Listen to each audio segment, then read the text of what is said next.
আজকে আমি বানিয়ে দেখাবো খুব সহজ পদ্ধতিতে গরমে আরাম পিপাসার শান্তি আইসক্রিম। আইসক্রিম বানানোর জন্য লাগবে 500 ml দুধ আর একটা আইসক্রিম পাউডার। আমি গার্নিশিংয়ের জন্য এখানে কিছুটা আমন্ডও নিয়ে নিয়েছি। আমি এখানে কোয়ালিটির পিস্তা ফ্লেভারের আইসক্রিম মিক্স পাউডারটা নিয়ে নিয়েছি। আপনারা এটা খুব সহজে অ্যামাজন বা ফ্লিপকার্টের গ্রসারি থেকে খুব সামান্য দামে পেয়ে যাবেন। এটা ছাড়াও ভ্যানিলা বাটারস্কচ আরও অনেক ফ্লেভার রয়েছে, যেটা আপনাদের পছন্দ আপনারা সেটাই নিয়ে নেবেন। আমি এখানে গার্নিশিংয়ের জন্য কিছুটা আমন্ড নিয়ে নিয়েছি, এটা একেবারে অপশনাল। আর নিয়ে নিয়েছি 500 গ্রাম দুধ। এবার আমি গ্যাসটা ধরিয়ে কড়াইটা বসিয়ে দিলাম। এবার কড়াইতে দুধটা নিয়ে দুধটা ভালো করে ফোটা পর্যন্ত অপেক্ষা করতে হবে।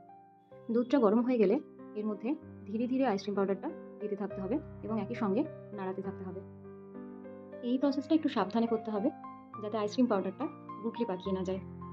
এরপর দুধের সঙ্গে ভালো করে আইসক্রিম পাউডারটা মিশিয়ে নিয়ে 2-3 বার ভালো করে ফুটিয়ে নিতে হবে।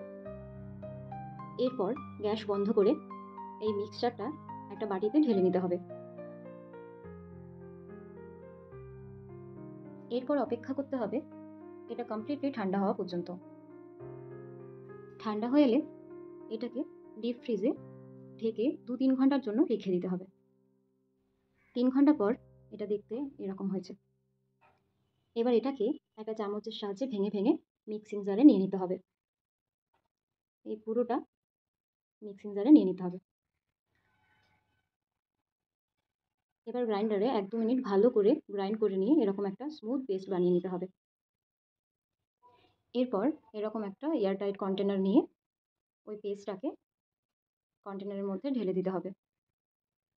তারপর হাতে করে ভালো করে এরকম করে পুরো মিক্সটাকে সেট করে নিতে হবে। এরপর ঢাকনাটা লাগিয়ে দিয়ে 5-6 ঘন্টা ডিপ ফ্রিজে রেখে দিতে হবে। চলে এসেছি 5-6 ঘন্টা পরে। এখন আইসক্রিমটা একদম রেডি। এবার আমি সার্ভ করে আইসক্রিমের টেক্সচারটা দেখিয়ে দিচ্ছি। দেখুন, একেবারে দোকানের মতোই হয়েছে। এটা যে দেখতে শুধু দোকানের মতো তা নয়, খেতেও কিন্তু দোকানের থেকে কোনো অংশেই কম নয়। ওপর থেকে কিছুটা চকলেট সিরাপ আর আমন্ড দিয়ে এটাকে সুন্দর করে সাজিয়ে নিয়েছি। একদম রেডি ঠান্ডা ঠান্ডা আইসক্রিম। পুরো ভিডিওটি দেখার জন্য অনেক ধন্যবাদ।